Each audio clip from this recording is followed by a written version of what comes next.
I work the steps around every issue in my life, particularly around my husband's suicide and raising the children on my own, certainly acknowledging that I'm powerless over that. And I was the third kid in a family of 4 children, and it wasn't really an alcoholic family, but my dad was a rageaholic.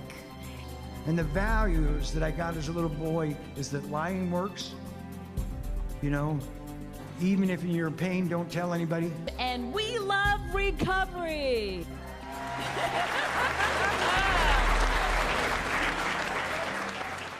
What possessed you to come up with this idea of getting all the different 12-step programs together for a whole day? I got together with Gary and Michael, and I said, I wouldn't have the first idea on how to go about doing this. Would you guys be interested in putting a little team together? And once again, that's how it started in 2009. I brought a lot of enthusiasm to the table. Hey, that helps, doesn't it? We're very excited about this, but we were in a group called Men at Work, and that's where we were meeting when Bill brought this up in the discussion. But I think each of us has our unique qualities we bring to the table, and mine seems to be generating enthusiasm and getting the word out and helping find people to sponsor and support the event. Getting sponsors, that's a big deal. I wanted to participate, and I'm good at organization. Yeah, I run a business, and so I just accepted the participation part of pulling together our Men at Work team and pulling together a production team, and because I really believed in the concept. There's so much divisiveness in the programs that in my mind they're all the same, but in everybody else's mind they're a little different. What did you do to They all have the same destination of a closer spiritual connection. Right. And that was our mantra, that was our goal, that was what we believed in. Keep believing in what you're doing. Keep believing in recovery. Keep believing that people can get better. So how did you get them to see it and come? What did you do? Well, primarily, our first year, we were lucky enough to have Lou Pollock, Lou P. Oh, yes. And at that time, I think Lou had 38 or 39 years. And needless to say, he started in AA, and he became the spokesperson for H&I in Northern California. What does H&I mean? Hospitals and institutions. He started Narcotics Anonymous Hospitals and Institutions in Northern California. Going to San Quentin and the various facilities. So he was a great spokesperson. So needless to say, when we got him as a speaker, he brought a lot of people. Right. Right. And I think that first year we also got Karen Casey. Hazelden provided her because she's an author and a speaker for Alcoholics Anonymous. Oh, and her book was being sold in the recovery bookstore, so people from different 12-step programs were familiar with her books. That's correct. Smart. Go out and I see him come back, and I ask him, what meetings were you going to just before you went out?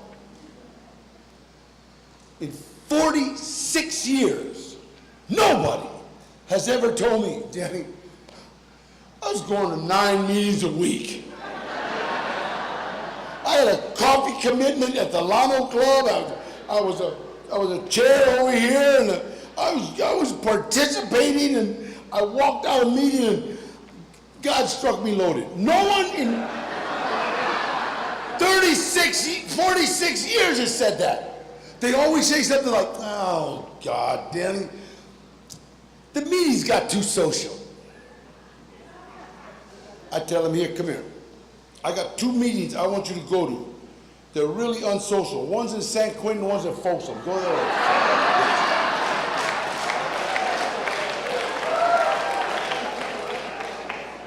They don't even want to hold hands during the prayer. bringing everybody together for one day at an event, and it really does get people's attention, because I'm not aware of any other event that does that sort of thing, that brings everybody together, or even talks about bringing everybody together. Yeah. And that was one of the most exciting things, I think, on top of Jerry Williams having the name Many Paths, One Destination. That was kind of his dream name that he had, and at the first meeting we had over at Bill's house, sweet. Yeah, Jerry mentioned that name, and everybody immediately liked it. You must never, never give up. Believe in yourself, because change will come. Talked about it amongst ourselves, and it's become clear to me as I've been in recovery longer, that in 12-step recovery, the spiritual principles behind the 12 steps are the same for everybody, whether you're Narcotics Anonymous, Alcoholics Anonymous, Gamblers Anonymous. And so this 12th step, which says, you know, that we had a spiritual awakening as a result of these steps, and we wanted to carry this message to other people and practice these principles, spiritual principles, in all our affairs. That's the same for everybody.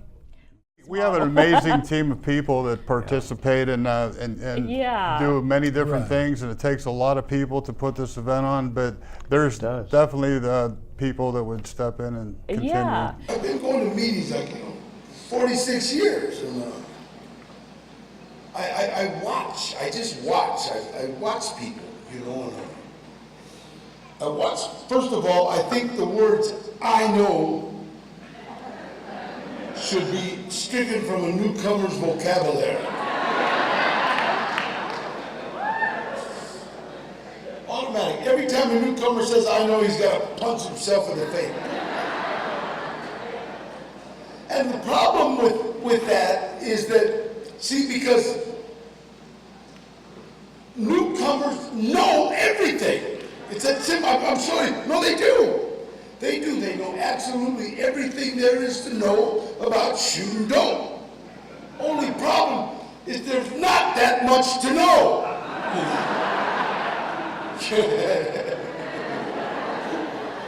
Now, on the other hand, if I knew how to stay clean, I wouldn't need you guys. Do you understand? I wouldn't need you guys. As co-founders, what skills have you learnt through having to do this? It's been a great journey for me with Gary, because I was telling Gary earlier today, my first response to everything was no. No. Do you want to go to a meeting? No. Do you want to go on a spiritual retreat? No. Leave me alone. No. No. And Gary said, Bill, you got to start saying yes more often. Yeah. And since I have, my life has really gotten bigger. Right. Instead of staying in my room watching TV, I now have a lot of things that I'm doing. Yeah, like organizing Many Paths, One Destination. So many times judges say to me, no, no, no, no, that's religion. I say, oh, yes, yes, yes. And it isn't religion, it's a way to live your life by a certain set of rules that were written down long ago and had only to do with alcoholics, and now have to do with a whole bunch of people suffering from a whole lot of conditions, and they work. So this is like a daily process. This is every day. And see, that's killer for the intellectual. For the guy that's really smart, I don't want to just be smart for one day. I want to be smart for the month. And then you get a flat tire. And all of a sudden you're standing on the freeway screaming at your tire. I had a sponsor that used to say, if you get a flat, what you've got to do is go to each other tire and say, I'm grateful for you not going flat. I think acceptance is really big on top of the list. I also think willingness to be a part of a team, even when I disagree. because I know that the team that we have, everybody has their own unique qualities they bring to the table. And I think that we have the best group of people that we can get. And I also believe that we have, you know, the perfect team for this event that we're having this year. And I think it's worked really well, but we don't always agree like they say. But it's really nice to see everybody come together and ultimately make a decision and agree on it, because it's a group conscience. And if the group conscience is let's do this or that, we support it. You know what's funny is all three of you have had to learn acceptance and dealing with a team of people. Is it again because you run your own business? Absolutely. Because you get We your be the own boss. We get our Yeah, way. you get your own. I mean, that's why I've been laughing, going, you're all saying the same thing. We just tell people what we want at work. Right, there you go. Yeah, and you can get used to that even and take it into That's your right. personal life.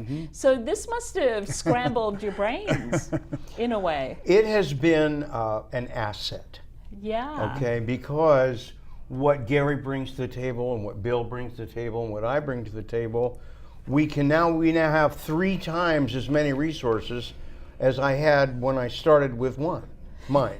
Okay, so now I can draw from other successful individuals and learn and grow as I go.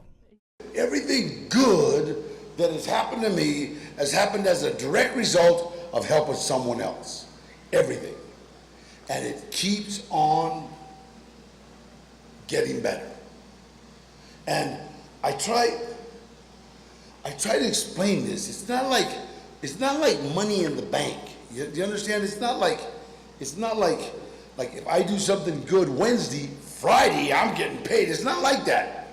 It's not like that. It's like you have to start trying to possess this aura, this karma of just doing good, of just being a good guy, of just trying to help your fellow man. My fellow man is very, very important to me. And it's either you've got to be or want to be that guy that they can depend on. But when I started as a judge, I was into this punishment because that's all we did. And I saw people going to jail again and again, and I saw people that I was sending to prison, and all of a sudden, I saw people coming back. I'd say you don't give them too much time, and so you give them 90 days, and they're back right away. And then again and again, and then pretty soon there are 5 of them. But what we do in punishment is we add a little more each time you screw up, right? A new case, well, then so I started to doing my own math, and I said these people should be sent to prison for 100 years, right? Because they keep coming back so fast. Then I saw their brothers come back and their sisters, and then it's their mother, and if you wait long enough, it'll be their kids. And I said to myself, this is insanity, you know, like those of you in ANNA, you know about insanity, doing the same thing again and again, and you always get the same result even though you think you'll get a different one. And that's what we were doing. And we continue this day often to do this. And so I said, no, that's got to change. Well, change, and I'm going to talk more about this in terms of recovery and those who are addicted to drugs and mentally ill. Change is really hard. It's very hard for judges. You know, that's why I just, you know, when you ask me, well, how do you get to where you are? How can I have the largest mental health court in the world or the United States? It's years and years and years of battles, of fighting for it. And that's because change is so hard to make happen. Whether it's in your own life or in somebody else's, and trying to change the courts is one of the most difficult things in the world. Well, and it's also been fun because of like Father Tom, Paul Williams, Christina Wanzelak, meeting Karen Casey. I can remember when Lou Pollack was our speaker in our first event, and Karen Casey was there, and one of Lou's favorite books was In God's Care. Which is her book. Her book. But he didn't know it. Oh my God, that's And so he funny. used to buy these books and give them away to his sponsees and He used people to like buy that. You know, By the hundreds. by the hundreds. Yeah. And give them away. Oh, yeah. In God's care. And so I introduced them, and he was kind of like, "Who's she?" I said, "Karen Casey. She wrote In God's Care." And he's like, "What?" Those are precious moments. The most joyous moments I think that I've had personally was with the people and how they were inspired and smiling at the event and graciously thanked us for putting the event on, and they were happy to be there, and you know, it just felt like a little successful step in the process. Woohoo! When I got here, they made me a promise. They said, Danny, if you stay clean and sober, your life will get progressively better. Better and better and better. Yeah, the most inspiring thing for me is to see other people, a lot of other people, be excited about the event just like we are. I watch newcomers, I watch poor babies that are standing waiting. Well, where's the miracle? Well, where's the damn miracle? I'm waiting for my miracle. If you were an addict and you woke up this morning clean, you are the miracle. I don't know about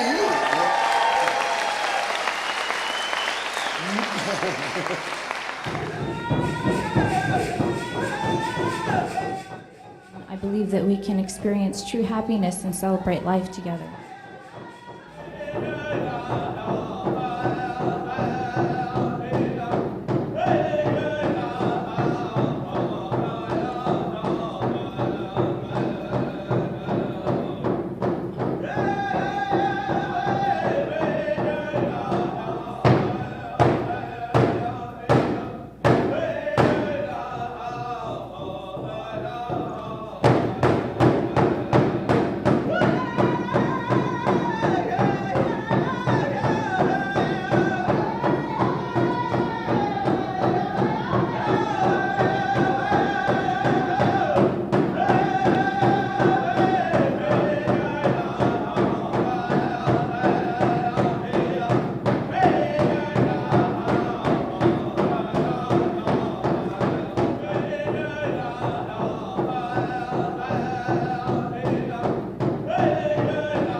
This room is hot. You should come to my courtroom.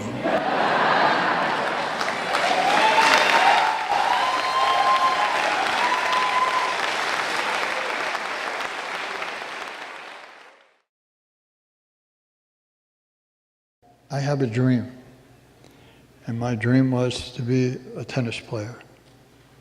When I was a little kid in the orphanage, I went to the tennis court, and they told me, "You're too little, get out of here." So I didn't start playing tennis until I got to the program. And I play today, and I'm not very good, but I play. See, I participate. I have a coach, you know, I gotta pay the coach, you know, but she's my coach, you know. I am teachable. When I first started playing tennis, they used to call me Helicopter. You know why they called me Helicopter? The racket used to go like this. You know, and you know, because I had this desire, I wanted to be the best. You know, I finally don't want to be the best. I just want to be one of. One of. And you know, it's great. It's like when George taught me how to hug, I used to go to meetings in Sunnyvale at noon, and I'd always give people a hug. And